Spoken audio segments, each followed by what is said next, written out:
जैन साहब, अतीक और अशरफ को जिन 3 अपराधियों ने मारी गोली सटासट, क्या उसके बाद इस बात पर लानत मलानत हुई, उनको मार क्यों नहीं गिराया गया? किसी ने ये तारीफ नहीं की कि उनको पकड़ लिया गया। सबने कहा अरे अब समझ गए ये तो खेल था, आदरणीय अतीक जी और अशरफ जी को मरवा दिया गया। जैन साहब बताइए, न सीधे लिए जाओ न उल्टे लिए जाओ, कैसे चलेगा? देखिए, मेरा बड़ा स्पष्ट मानना है कि पुलिस को, एसटीएफ को लगातार अपना काम करते रहना चाहिए। दुष्ट दलन का अभियान लगातार प्रदेश में जारी रहना चाहिए। अगर हम इस प्रदेश को चाहते हैं कि ये विकास की तरफ आगे बढ़े, ये तो चित भी मेरा पट भी मेरा, ये तो बहुत पहले से मैं देखता आ रहा हूँ कि साहब ये तो पकड़ सकते थे। मैंने उस दिन भी कहा था कि अगर ये तीनों मार दिए गए होते तो ये होता कि साहब देखिए पूरा जो है इन तीनों के पेट में सारे सब कुछ निपटा दिया, हाँ, सब का सब इनको लुढ़का दिया। मैंने तो ये इस बात पे कांग्रेचुलेट किया, मैंने कहा बहुत अकलमंदी का काम करा जो तीनों को पकड़ लिया, जिससे पूरी इनकी बैकग्राउंड पता चल सके, इनके बारे में जानकारी मिल सके। वरना तो ये होता कि साहब ये हायर किए गए थे और उसके बाद तीनों निपटा दिए गए और केस को यहीं पर खत्म कर दिया गया। तो ये देखिए, ये तो राजनीति में लगातार चलता रहेगा। मैं एक बात जरूर कहना चाहूंगा जितने भी दर्शक हैं कि पहले यूपी में पॉलिसी होती थी आउट ऑफ टर्न प्रमोशन की, जो मुठभेड़ में मारते थे बड़े अपराधियों को, उनको आउट ऑफ टर्न प्रमोशन दिया जाता था।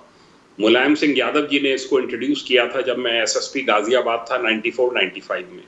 मेरा भी योगदान था उसको लागू करवाने में, पंजाब की तर्ज पे, कि पंजाब में अगर इतनी मुठभेड़ हो रही है, इतने क्रिमिनल्स मारे जा रहे हैं, तो यूपी में क्यों नहीं है। तभी रिवार्ड का सिस्टम हुआ था और दर्जनों की संख्या में वेस्टर्न यूपी में एनकाउंटर्स हुए थे। उसके तहत गाजियाबाद में भी हुए थे। मैं गाजियाबाद उस समय एसएसपी था। देखिए, आउट ऑफ टर्न प्रमोशन अब समाप्त हो चुका है। कोई पुलिसकर्मी आज की तारीख में एनकाउंटर करके अपना गला नहीं फंसाना चाहता, क्योंकि उसे मालूम है कि एफआईआर कायम होगी मुठभेड़ की, वो कोर्ट में जाएगी। कोर्ट जब तक उसको अप्रूव नहीं कर देगा, स्वीकार नहीं कर लेगा, तब तक केस लाइव रहेगा। अगर कोर्ट ने कोई ऑब्जर्वेशन दे दिया तो पुनः उसकी विवेचना होगी। इस बीच मजिस्ट्रियल इंक्वायरी होगी, इस बीच एनएचआरसी की पूरी डिटेल्ड इंक्वायरी होगी। कोई किसी कोर्ट ने संज्ञान ले लिया तो हो सकता है सीबीआई को या किसी और एजेंसी को तफ्तीश चली जाए। कोई आज की तारीख में, मैं बहुत पुलिसकर्मियों से रिटायरमेंट के बाद बात करता हूँ, कोई भी इसमें इंटरेस्टेड नहीं है। वो कोशिश ये करते हैं कि पकड़ लिया जाए, क्योंकि मार देने में उनको कुछ नहीं मिलता। अब जैसे दुजाना मारा गया, दुजाना पे कोई रिवार्ड भी नहीं है, तो रिवार्ड नहीं है तो किसी पुलिसकर्मी को क्या मिलेगा। तो इसमें एक बहुत बड़ा घाटे का सौदा है। मैं आपको बता दूं कि अगर उनके लिए आप व्यक्तिगत रूप से देखें, सालों साल मजिस्ट्रेट के सामने पेश होना पड़ता है, एसडीएम के सामने बयान देने पड़ते हैं, एनएचआरसी को बयान देने पड़ते हैं, अपनी बेगुनाही साबित करनी पड़ती है, जो कि बड़ा कष्टदायी कभी कभी। ठीक बात जैन साहब, बहुत अच्छी बात आपने कही। मैं राघवेंद्र जी के पास चलूं, उससे पहले एक बात और कहूंगा। जो बात जैन साहब ने कही, मुझसे भी कई पुलिस के अधिकारियों ने कहा वो कहीं पोस्टेड हैं, वहां से छुट्टी लेके अपने खर्चे से आ रहे हैं गवाही देने। और ये बात मैं भी लगातार कहता रहा विपक्ष के मित्रों से, जेबाजी खासतौर पर आप सब लोगों से, कि भाई इस तथ्य को आत्मसात कर लीजिए, इनहेल कर लीजिए। कोई एनकाउंटर बिना जांच के नहीं रहता है, कोई भी एनकाउंटर। ऐसा नहीं कि मन आ गया निकाली रिवॉल्वर 10-5 टपका दिए, नहीं, और उसके बाद सिगरेट जलाइए घूमने चले गए, ऐसा नहीं है। 2-2, 3-3 लेयर की जांच है। जैन साहब ने बता दिया पूरा। और जरा सा मीडिया हाइप हो जाए तो सीबीआई की जांच अलग। विकास की बात हो रही है ना, विकास दुबे की। आपने भी कहा कि हमने विकास दुबे का मसला उठाया था। विकास दुबे के लिए सुप्रीम कोर्ट ने एक कमेटी बनाई थी जेबा जी, उस कमेटी ने रिपोर्ट दी कोर्ट को, कोर्ट ने रिपोर्ट एक्सेप्ट की, फिर काहे का विवाद है। राजनीतिक लोग सुरक्षा मामलों के जानकारों से ज्यादा तो जानकार नहीं हो सकते। राघवेंद्र जी, समाजवादी पार्टी का आरोप हमेशा इस बात पर आके केंद्रित होता है कि भाई वो कुछ नाम लेते हैं, कहते भाई इन पे करके दिखाओ तो हम माने, बाकी मुख्तार अतीक सब छोड़ो। राघवेंद्र जी। नहीं, अब ये हम ये कहना चाहते हैं, इस विषय में नहीं जाना चाहते हैं नाम लेने वाला। हम ये कह रहे हैं, समाज में तो विभिन्न चैनलों में बैठता हूं, चैलेंज है किसी भी विषय में एफआईआर लिखी गई हो, उसमें कार्रवाई न की गई। हम लोग विशेष नाम की बात नहीं कर रहे हैं, वो नाम जो है न्यायिक व्यवस्था द्वारा, भाई हमारे यहाँ न्यायिक व्यवस्था बहुत पेचीदगी भरी है। अगर कोई व्यक्ति अपराध करता है, उसके बाद जमानत के बाहर आता है, तो फिर एक सरकार क्या कर सकती है उसमें? ये लोग वही नामों की लिस्ट बनाए घूमते रहते हैं। मैं तो ये कहता हूँ, कोई अगर बताइए कि एफआईआर लार्ज हुई है, उसमें कार्रवाई न की गई हो, हमारी योगी सरकार को कोई प्रश्न चिन्ह नहीं लगा सकता है। खुलेआम हम लोग इंटरव्यू दे रहा है, तो क्या ये तो साफ रहती है भारतीय जनता पार्टी जवाब नहीं प्रमाण इसमें? पत्र की आवश्यकता नहीं है। आप लोग तो 6-7 नाम की सूची बनाए घूम रहे हो, वो सब न्याय व्यवस्था आपको लगने के बाद भी व्यक्ति हर चैनल पे जा जाके इंटरव्यू दे रहा है और उसको अरेस्ट नहीं किया जा रहा है, बल्कि जो प्रोटेस्ट कर रहे हैं उन पे लाठीचार्ज हो रहा है। अभी आपने एक ये हमारी बयानबाजी मुस्लिम विरोधी रहती है, ये आपने बात बताया ना। कोई एक बता दीजिए, मैं आपकी एक दर्जन बता दूंगा। अभी मैंने 2-3 की तो अभी बताया।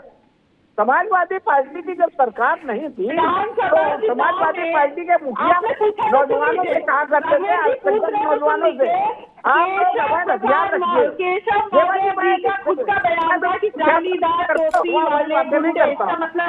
आप लोग आतंकवादियों को छुड़वाने इलाहाबाद हाईकोर्ट आप लोग अपने चर्चा करते हैं।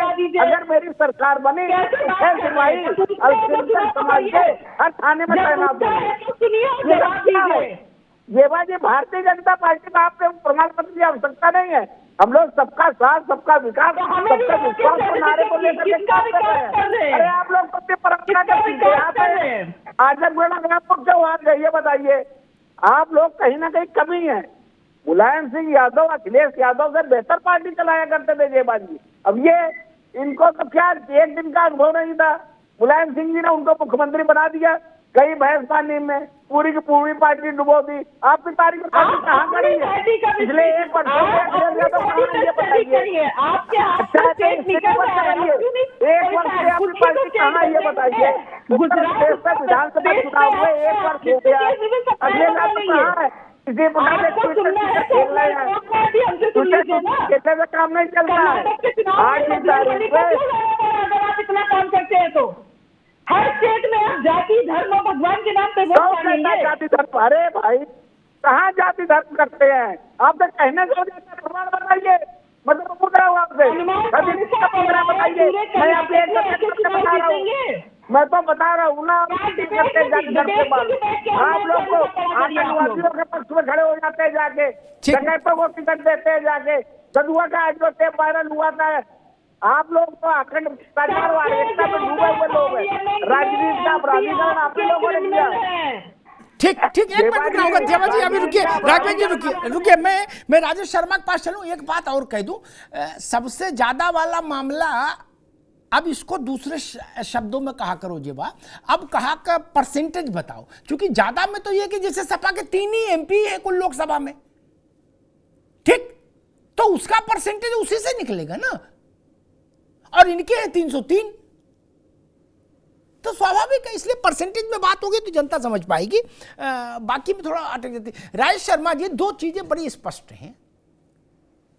एक, जैन साहब ने इनलाइटन किया हम लोगों को कि कोई एनकाउंटर जांच के परव्यू से बाहर नहीं है, जुडिशियल उसके नोट के अधीन है, न्यायिक मोहर के अधीन, ठीक। वैसे ही एक चीज मैं और जोड़ दे रहा हूं, फिर हंगामा क्यों? कोई केस की वापसी, कोई सरकार हो, अल्प बहुमत, पूर्ण बहुमत, संपूर्ण बहुमत की भी सरकार हो, 403 सीटें भी किसी पार्टी की हो यूपी में, उसकी सरकार भी किसी से मुकदमा वापस खुद नहीं ले सकती। मुख्यमंत्री भी लिख दें फाइल पर, तब भी उसको जाना अदालत ही पड़ेगा। अदालत हाँ कहेगी तो मुकदमा वापस होगा, ना कह देगी तो मुकदमा चलेगा। फिर राजनेता लोग इस लड़ाई में क्यों पड़ रहे हैं, जब दोनों चीजें अदालत से तय होनी है, सही गलत का फैसला, तो नेता क्यों ढपली बजा रहे हैं? देखिए, देश के विपक्ष को देख लें तो उनको अदालत पे भरोसा नहीं होता है, उनको इलेक्शन कमीशन पे भरोसा नहीं होता, उनको सीएजी पे नहीं होता। ये वाली हालत बन रखी है। मैं अभी आज आपको बताऊं कि अगर आज इस तरीके से ये लोगों की बातें रहती है, छाती पीटते हैं, जैसे योगी जी ने जाकर के गोली मार दी, ये शब्द यूज करते हैं ये लोग कि बीजेपी ने मार दिया। ये शब्द यूज नहीं करना चाहिए। वो एक चुनी हुई सरकार है और एक व्यवस्था है, उसमें पुलिस वहां एनकाउंटर होता है तो करती है, जैसा अभी अभी जैन साहब ने बताया कि उसकी सारी जांच पड़ताल होती है। मैं एक चीज बड़ी क्लियर कहूंगा कि ये जो मार देना, सारे लोग कह रहे थे कि जो 3 लोग थे जो अतीक अशरफ को मारे, इनको मारा क्यों नहीं? अगर इनको मार देते तो कहते कि आपने सब चीज दबा दी। पर और एक चीज बहुत क्लियरली आज आपके इस माध्यम से लाऊंगा। आपको 3 नाम याद है क्या? अखलाक, आपको पहलू खान और शाहनवाज, ये 3 लोगों की लिंचिंग के बारे में पूरे देश में ढिंडोरा पीटा गया। रोज टीवी पे सालों तक विदेशों के पेपरों तक निकाला गया। और आज आपको बता दूं, अगर 100 हिंदुओं की लिंचिंग हुई है तो उसमें एक भी नाम यहाँ पे भाजपा के नेता से लेकर के किसी को भी याद नहीं होगा, क्योंकि उसकी मीडिया कवरेज ही नहीं होती। तो ये जो छाती पीटते नहीं है, हम विधवा विलाप नहीं करते, ये सब झूठ है। ये पूरी तरह से अगर कोई मुस्लिम को मार दिया जाता तो अलग एंगल दिया जाता है, अगर कोई हिंदू को मार दिया जाता है। इतने 100 हिंदू, आपको बता दूं, एक कन्हैया लाल का केस फेमस हुआ, नहीं तो कोई हिंदू का केस फेमस नहीं हुआ। मैं आज आपको बताऊं कि ये हालत है। 100 हिंदू के नाम ले सकते हैं। तो ये वाली हालत जैन साहब, है। एक बड़ी विचित्र स्थिति है। एक सी घटना में कहा जाता है कभी कि इसमें धर्म मत लाइए, अपराधी का कोई धर्म नहीं। वैसी ही दूसरी घटना में कहा जाता है कि इसमें धर्म ही लाइए, धर्म का ही मसला है। तो या तो हम ये मान लें रसगुल्ला मीठा है या मान लें रसगुल्ला कड़वा है, दोनों एक साथ कैसे चलेगा?